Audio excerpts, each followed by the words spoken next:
ஜவ்வரிசி உப்புமா எப்படி பண்ணுறேன்னு சொல்லி பார்க்கலாங்க. அதுக்கு வந்து நான் ஜவ்வரிசி இந்த மாதிரி ஜவ்வரிசி எடுத்திருக்கேன். இது வந்து நைலான் ஜவ்வரிசின்னு சொல்லுவாங்க இல்லையா, அது கிடையாது. இது வந்து சாதா ஜவ்வரிசிங்க. நீங்கள் கையில் எடுத்து பார்த்தாவே இது நல்லா ஒயிட் கலரில் இருக்கும். அது வந்து பழுப்பு கலரில் இருக்குங்க நைலான் ஜவ்வரிசி. அதில் பண்ணக்கூடாது. இது வந்து சாதா ஜவ்வரிசியில் தான் நான் இந்த உப்புமா பண்ண போகிறேன். நீங்கள் இந்த நைலான் ஜவ்வரிசி வந்து போட்டிங்கன்னா வந்து இந்த ஊறி இந்த அளவுக்கு வருமானு எனக்கு தெரியல. நீங்கள் இந்த ஜவ்வரிசி நல்லா கழுவிட்டு 2 டைம் கழுவிட்டு எடுத்துகிட்டு வந்துடுங்க. அதுக்கப்புறமா வந்து நம்ம தண்ணி சேர்த்து ஊற வச்சுக்கலாங்க. தண்ணி வந்து உங்களுக்கு ரொம்ப எச்சாவும் ஊற்றிடாதீங்க, கம்மியாக ஊற்றுனீங்கன்னா ஊறாது. அதுக்கப்புறம் எச்சா ஊற்றுனீங்கன்னா என்ன ஆகும்னா தண்ணி தண்ணியாக இருக்குங்க லாஸ்ட்டில். இப்போ நான் விரல் காட்டுறேன் பாருங்க, ஆள்காட்டி விரல் அந்த ரேகை அந்த அளவுக்கு ஊற்றுனீங்கன்னா வந்து உங்களுக்கு கரெக்டாக ஊறி வந்துடும். தண்ணி உள்ளே மிச்சமும் இருக்காது. உடச்சி பார்த்தோம்னா உடையணும், அந்த அளவுக்கு வந்து ஊறி இருக்கணுங்க. இது வந்து இப்போ நம்ம எவ்வளோ தேவையோ அந்த அளவுக்கு அந்த விரல் அளவுக்கு ஊற்றி வச்சுக்கிட்டு நம்ம நல்லா வந்து ஒரு தட்டத்தை போட்டு மூடி வச்சுருங்க. இது வந்து 6 மணி நேரம் ஊறணுங்க. இந்த ஜவ்வரிசி வந்து 6 மணி நேரம் ஊறினா தான் வந்து நம்மளுக்கு நல்லா ஊறி இருக்கும். உடச்சி பார்த்தோம்னா உடையணும். அந்த தான் நம்மளுக்கு பதம். இப்போ பாருங்க காட்டுறேன். இப்போ 6 மணி நேரம் ஊறிடுச்சு. இது உடச்சி காட்டுறேன் பாருங்க. இந்த மாதிரி உடையணும். இப்படி நசுக்கி உடைக்கையில் வந்து அது நல்லா உடையணுங்க. அதுதான் நம்மளுக்கு நல்ல பதம். இப்போ வந்து நம்ம எண்ணெய் ஊற்றிக்கலாம் பாத்திரத்தில்.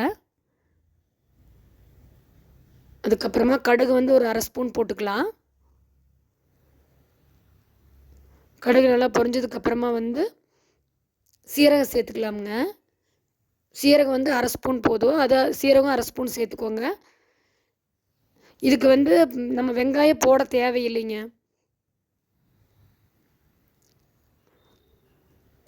கருவேப்பிலை, பச்சை மிளகாய், வரமிளகாய் காரத்துக்கு வந்து உங்களுக்கு வந்து ஒன்று வரமிளகாயை சேர்த்தாலும் சேர்த்துக்கலாம். பச்சை மிளகாய் வேணும் உங்களுக்கு பிடிக்கும் அப்படின்னிங்கன்னா அதுவும் சேர்த்துக்கலாங்க. அதுக்கப்புறமா வந்து நிலக்கடலை வந்து இது வறுக்காத நிலக்கடலை, முழு நிலக்கடலைங்க. அதையும் உங்களுக்கு வந்து இன்னும் வேணும்னாலும் சேர்த்துக்குங்க. அதுக்கப்புறம் உருளைக்கிழங்க தோல் நீக்கிட்டு தோல் எடுத்துகிட்டு வந்து நான் குட்டி குட்டியாக கட் பண்ணி வச்சுருக்கிறேன். அந்த உருளைக்கிழங்கையும் சேர்த்துக்கலாம். சேர்த்துட்டு நல்லா கிளறி விட்டுக்கிட்டே இருங்க.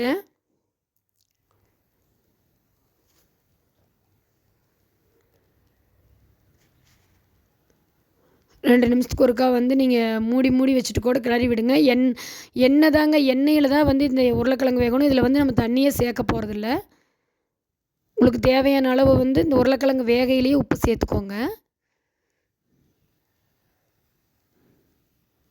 தண்ணி தொளிச்சு விட்றது இதெல்லாம் தேவையே இல்லைங்க. அது வந்து அந்த எண்ணெயிலேயே வெந்துக்கும். நல்லா கிளறி விட்டுக்கிட்டே இருங்க. அதுக்கப்புறமா வந்து கொஞ்சம் ஒரு நிமிஷம் வந்து தட்டம் போட்டு வச்சு மூடி வச்சுட்டு அப்புறம் எடுத்து கொஞ்சம் கிளறி விட்டுக்கிட்டே இருந்தீங்கன்னா சீக்கிரம் வெந்துடும். நம்ம வெந்தது பதையதுன்னா இப்படி இருக்காது. அந்த ஸ்பூனில் குத்தி பார்த்தோம்னா வந்து அது உடையணுங்க. அந்த உருளைக்கிழங்கு உடையணும். நம்மளுக்கு தெரிஞ்சிடும், அது வெந்ததே தெரிஞ்சிடும். நீங்கள் தெரிஞ்சதுக்கப்புறம் என்ன பண்ணணுன்னா இப்போ வந்து நிலக்கடலை பருப்பு வந்து நான் வறுத்து 1 2 தான் அரைச்சி வச்சுருக்கேன். ரொம்ப பொடி மாதிரி ரொம்ப நைஸாக அரைக்காதீங்க. 1 2 அரைச்ச பருப்பை வந்து சேர்த்துக்கலாம். அது கூடவே சேர்த்துட்டு நல்லா கிளறி விடுங்க.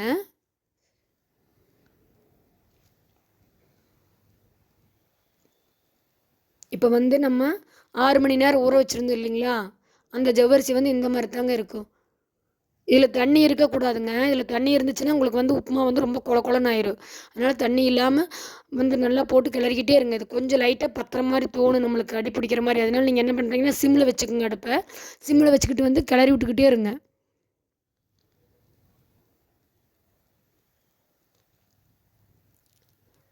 மூடி வச்சுட்டு ஒவ்வொரு நிமிஷம் மூடினீங்கன்னா போதும். மூடி வச்சுட்டு எடுத்து கிளறி விடுங்க.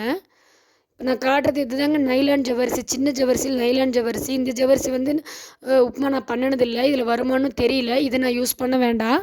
நீங்கள் இந்த பெரிய ஜவ்வரிசியில் வந்து சாதா ஜவ்வரிசியில் பண்ணிங்கன்னா நான் கிளற மாதிரி வருங்க. நல்லா கிளறி விட்டுக்கிட்டே இருங்க.